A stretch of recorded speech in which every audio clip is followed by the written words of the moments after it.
이번 주말에는 6월에 페이퍼뷰 대회인 UFC 289가 예정되어 있습니다. 페이퍼뷰 대회치고는 전체적인 대진이 아쉽지만 코메인에서는 찰스 올리베이라와 베닐 다리우시의 대결이 예정되어 있고 6월의 가장 빅매치라고 불려도 손색이 없죠. 또한 라이트급 내에서도 최상위권 간의 경기이고 라이트급은 UFC 내에서 가장 인기 체급인 만큼 팬들의 관심도가 상당히 큰 매치업입니다.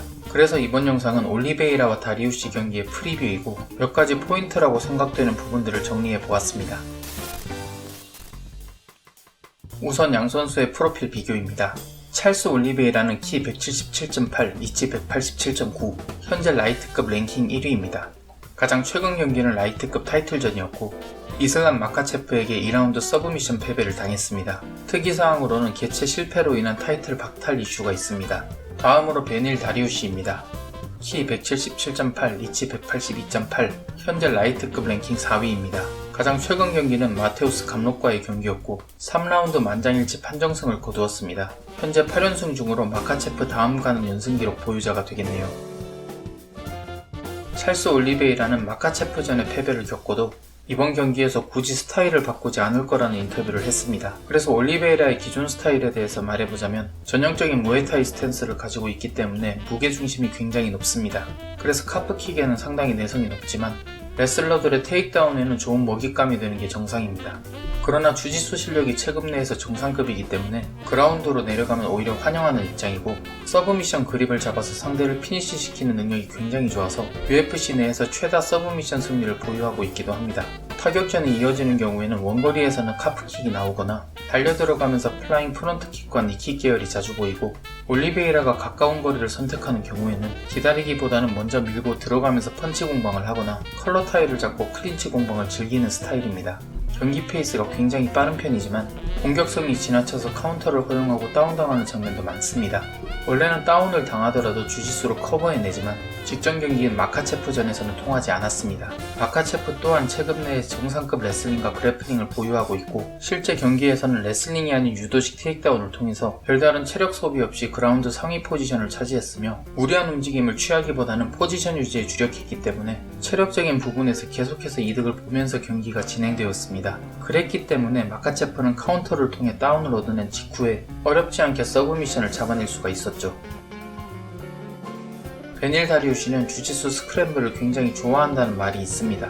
그런데 이건 절반만 정답이라고 생각합니다. 분명 최근 경기에서 마테우스 감록과 그래플링 공방전을 펼칠 때는 주짓수 스크램블 상황이 많이 나오긴 했습니다. 그런데 과거 주짓수를 잘하는 파이터들과의 경기를 보면 먼저 상위 포지션을 차지한 상황에서는 스크램블 상황을 만들어서 굳이 상대에게 변수를 주기보다는 포지션 유지에 먼저 집중한 다음에 파운딩으로 포인트를 가져가는 운영을 선호합니다. 토니 퍼거슨전과 티아고 모이세스전을 통해 확인할 수 있었습니다. 그런 의미에서 최근 경기에서 스크램블 상황이 많이 나왔던 것은 마테우스 감롯의 레슬링이 워낙 강하다 보니 다리우시가 하위 포지션에서 시작했기 때문이라고 생각합니다. 물론 올리베이라 역시 최근 레슬링 이해도가 올라와서 기습적으로 테이크다운을 섞어주는 모습을 보이긴 하지만 전문 레슬러들보다는 기술적으로 아래라고 생각하기 때문에 다리우시가 충분히 방어할 수 있다고 생각합니다.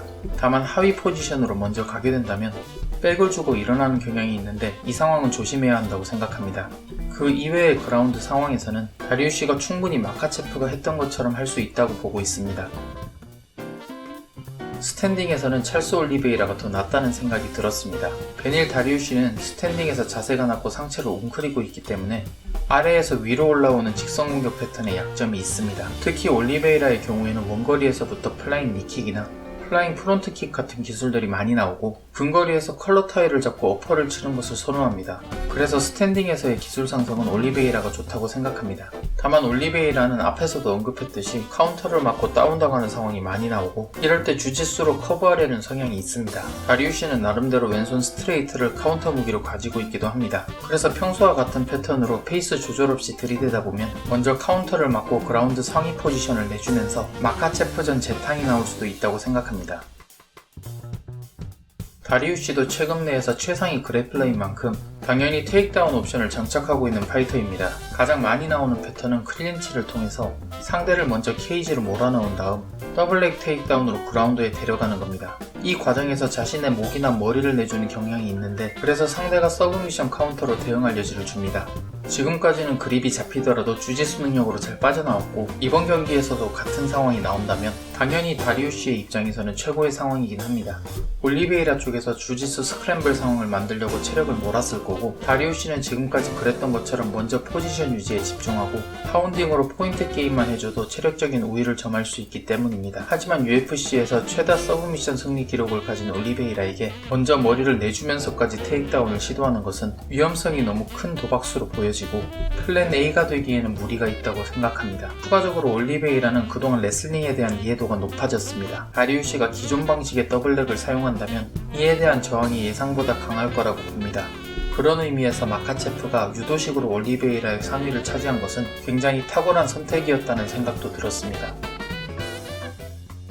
지금까지의 내용에 대해 정리하자면, 이번 경기에서 올리베이라가 스탠딩에서 페이스 조절을 할지, 어느 쪽이 먼저 큰 공격을 맞출 것인지, 그리고 다리우시가 스탠딩과 그라운드 중에서 어느 쪽을 선택할지가 이번 경기를 보는 관전 포인트라고 생각합니다. 올리베이라는 페이스 조절을 하는 것을 제외하고는 경기 플랜에 대한 수정은 하지 않을 것으로 예상되기 때문에 결국 선택권은 다리우시에게 있다고 보여집니다. 이런 관점으로 이번 경기를 본다면 좀 더 재밌게 시청하실 수 있을 것 같습니다. 그런데 더 중요한 건 과연 백 사장이 이 경기의 승자에게 타이틀샷을 주기는 할지가 궁금합니다. 사전에 있었던 다리우시의 인터뷰에 따르면 UFC 측에서는 차기 도전자로 다리우시보다는 러스틴 포이리에 쪽이 좀 더 자격이 있다고 한 적이 있고, 이번 대회를 앞둔 미디어데이에서도 백 사장이 이 경기의 승자의 거취에 대해 애매하게 답변하기도 했습니다. 그래서 경기 자체적으로도 경기 이후의 타이틀 전선 상황에서도 이번 경기는 관심이 갈 수밖에 없는 것 같습니다. 그러면 이번 영상은 여기까지입니다. 시청해주셔서 감사합니다.